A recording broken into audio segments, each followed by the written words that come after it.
Salam dostlar, bugünkü videoda mən sizlərə UDP haqqında məlumat verəcəm və biz bu videoda UDP paketinin nə olduğu, OSI-da yeri haqqında öyrənəcəyik, Header-ın quruluşunu öyrənəcəyik. Daha sonra bir UDP paketini analiz edib Wireshark-da necə göründüyünə baxacağıq. İlk öncə UDP-nin nə olduğu haqqında məlumat əldə etməklə başlayaq. UDP yəni User Datagram Protocol məlumat göndərmək üçün istifadə olunur. Burada əsas lazım olan sürətdir. Yəni sürət prioritet olaraq ölçülür və etibarlılıq burada çox zəifdir. Yəni yox dərəcəsindədir.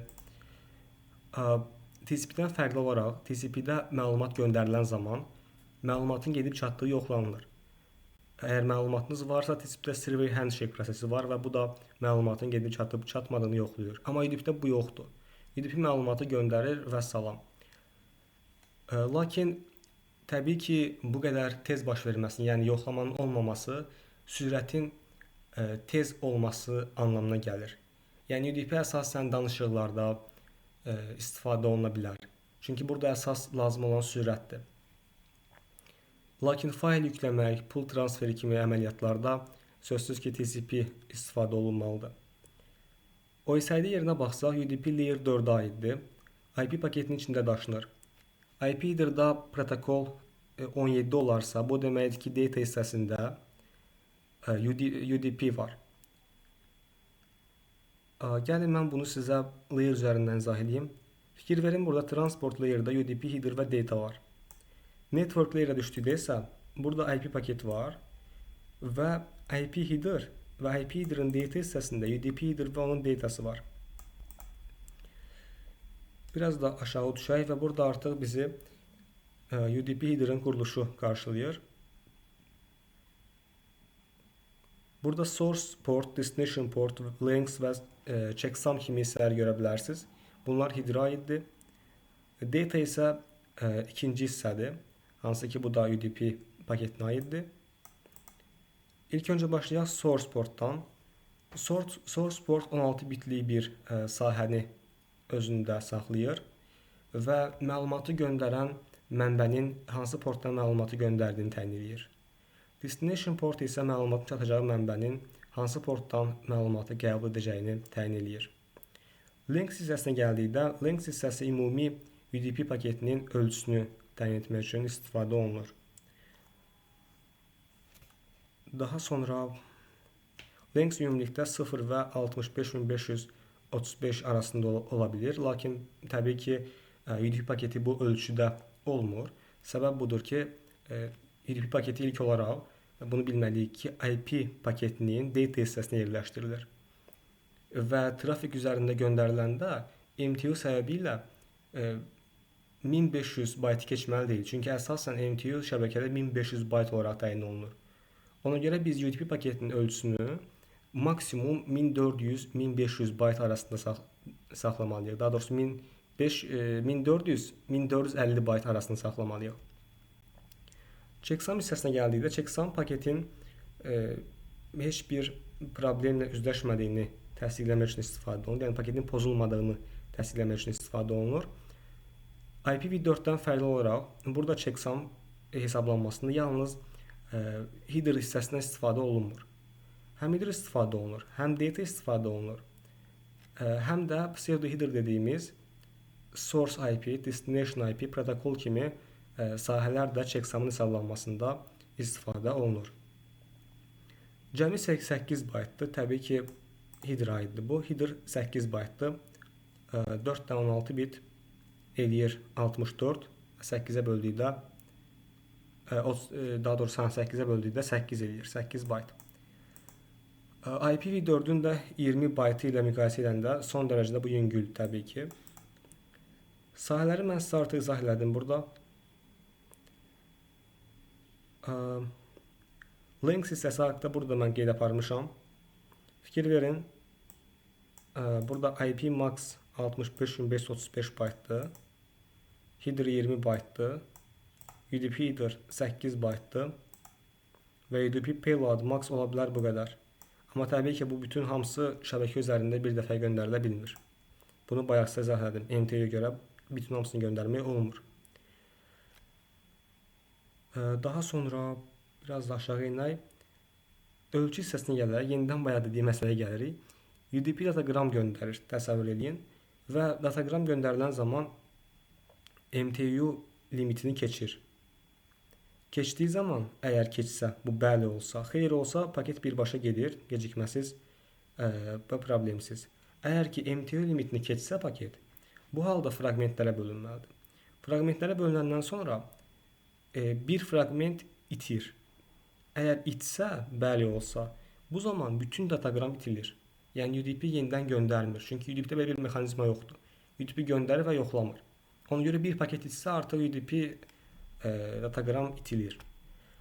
Yox, əgər fraqment itməsə, hamısı normal qaydasına getsə hədəfə, bu halda alıcı birləşdirir və bununla da bitir. Bayaq dediyim burada qeyd eləmişəm. Yəni maksimum 1400-1450 bayt həcmində saxlamalıyıq biz UDP paketinin ölçüsünü. Və bu da Ethernet MTU-dan qaynaqlanan bir şeydir. İndi isə gəlin Wireshark-da nümunəyə baxaq. Nümunə üzərində mən bunu sizə izah eləmək istəyirəm. Burada mən bu formada bir lab qurmuşam. Burada 2 ədəd Ubuntu server, 2 switch və 2 router var. Burada static routing qurulub və Ubuntu 1, Ubuntu 2-ni görür. Ubuntu 1-in IP-si 192.168.11, Ubuntu 2-nin IP-si isə 192.168.21-dir. İndi isə gəlirəm Wireshark-a. Burada capture açmışam. Capture-ı buradakı Ubuntu-nun i0 interfeysində açmışam. Yəni buraya gələn paketləri tutur hamısını. Burada daha əvvəldən tutulan bəzi UDP paketləri var. Mən burada UDP yazmışam ki, UDP paketlərini filtrləyə bilim. Bunun üzərinə bassaq, görə bilərik ki, bu DSP Discover paketidir. Yəni buna aiddir. Və burada UDP hissəsinə gəlsək, User Datagram protokola, görə bilərsiniz ki, Source port 68-dir, Destination port 67-dir. 67 serverin portudur, yəni DSP serverin. 68 isə client'ın portudur. Sən xatırlamıramsa. Bunu daha dəqiq deyə bilərəm sizə.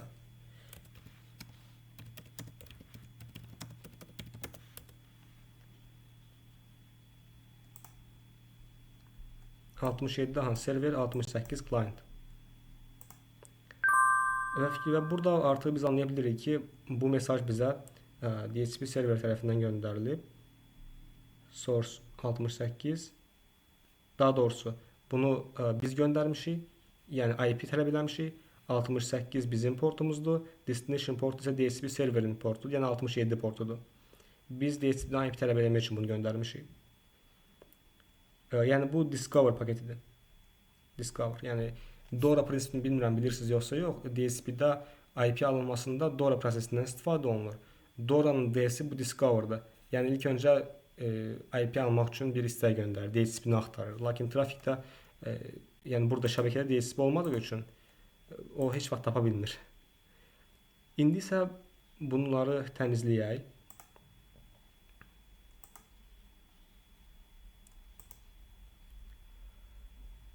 Və gəlirik Ubuntulara. Burada 2 ədəd Ubuntu var. Ubuntu 1 və Ubuntu 2. Mən indi Ubuntu 2-də dinləmə açacağam. Və Ubuntu 1-dən UDP paketi göndərməyə çalışacağım. Və orada bir data yazacağım. İlk öncə dinləməni açaq. Dinləmək üçün netcode-dan istifadə edəcəm. Netcode -v verbose -u. Gəlin ən yaxşısı mən sizə help-la bunu göstərim. Fikir verin.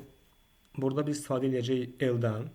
Listen mode for inbound connects.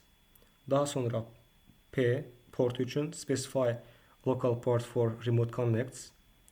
Ondan sonra U istifadə edəcəyik, -u, UDP modu üçün. Bir də ki V istifadə edəcəyik, ətraflı məlumat üçün. Baxın, verbose. Bunu silirəm, yazıram bura. Netcode -v -u L P. Portumuz tutaq ki, dinləyək 99 portunu. Gördüyünüz kimi burada 0000 IP'si yazılıb. Bu o deməkdir ki, yəni bütün IP'lərdən 99.99 portuna gələn mesaj dinlənilir. İndi isə mesaj göndərək. Mesaj göndərmək üçün echo ilə bir mesaj yazaq. Misal üçün biz buraya yaza bilərik. UDP is working. Mesajın uzunluğuna baxaq dostlar. UDP 3'dür, boşluq 4, is 6, boşluq 7, working isə work 11, ing 3. Yəni 14'dür. Ümumi olaraq 14 baytlıq bir mesaj göndəririk. Pipe koyuram. Netcode yazıram. -u 192.168.21'ə gedəcək. 99.99 portuna gedəcək. Bunu göndərirəm. Gəlirəm Ubuntu 2'yə. Fikir verin. Burada mesaj alınır. UDP is working mesajı gəldi. İndi isə əsas məsələ olan Wireshark'a gəlirəm və paketi burada açıram. Deməli, ilk öncə başlayaq Layer 3'dən. Burada IP paketi var. Fikir verin, protokol UDP 17 yazılıb. Daha sonra baxın. Buralar vacibdir. Total length 43 yazılıb. 43 ne yazılıb? Bu IPv4'ün ümumi ölçüsüdür. Paketin ümumi ölçüsü. Biz bilirik ki IPv4'də paketdə 20 byte header təşkil edir. 43 çıxılsın 20 qalır 23 byte. 23 byte isə data hissəsinə aiddir. Yəni bu deməkdir ki bizdə UDP paketdə length hissəsi 23 olmalıdır. İndi gəlin özümüz baxaq neçədirsə.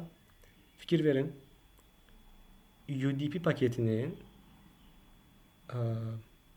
bu segment olur əslində. Sadəcə dilimə alışıb. Deməli, burada length 23'dür.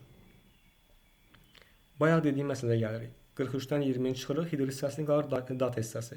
Data hissəsində də UDP protokolu olduğu üçün, yəni bu paket olduğu üçün length 23'dür. Portlara baxsaq, source port olaraq random bir port seçilib. Bu Ubuntu 1'də seçilən portdur. Baxın burada. Random bir portdur. 56.97.9 portu. Destination port isə bizim listener'ımızın portudur. Yəni bizdə Ubuntu 2'nin portudur. Listener bu portu dinləyirdi. Checksum var və indi burada data hissəsi var. Burada çox maraqlı hissədir dostlar. Burada səlavi məlumatlar verəcəm indi. Data hissəsində fikir verin 15 byte yazılıb. Amma biz bayağı məlumat göndərəndə saydıq ki, orada 14 byte göndərmişdik. Amma necə ola bilər ki, burada 15 byte'dır. Bunu ilk öncə özünüz bir təxmin eləyin. Daha sonra mən açıqlayacağım səbəbini. Bunun səbəbi budur ki, biz echo məlumat yazanda əgər heç bir arqument, yəni bir arqument istifadə eləməsək, -n arqumentini istifadə eləməsək, bu halda echo məlumatı yazır və daha sonra ən sona /n qoyur. Yəni bu formada. Bu /n isə bir sətir aşağı düşməsini təmin edir. Yəni necə? Göstərim sizə. Misal üçün bunu yazdım və enter vurdum. Gördüyünüz kimi mesaj yazıldı və bir sətir aşağı düşüldü. Amma mən burada -n yazsam /n qoyulmayacaq və bir sətir aşağı düşülməyəcək. Gördünüz? Burada kəsildi. Yəni burada aşağı düşülməli. Birbaşa bitişdi. Və buna görə də /n 1 byte hesab olunur deyə bu ən sonda 1 byte əlavə olunub və olub 15 byte. Bu da bu formada. Düşünürəm ki bu məlumatlar sizin üçün faydalı oldu. Kısaca bir təkrar etsək, UDP Layer 4'də işləyir. Məlumatların düzgün ünvanına göndərilməsində istifadə olunur. Etibarsız bir protokoldur. Lakin burada sürət prioritetdir və sürət lazım olan əlaqələrdə biz UDP istifadə edirik. Ümumi olaraq bu. Ümid edirəm bu sizə xeyirli olub. Çox sağ olun dinlədiyiniz üçün. Növbəti videolarda görüşənədək. Sağ olun.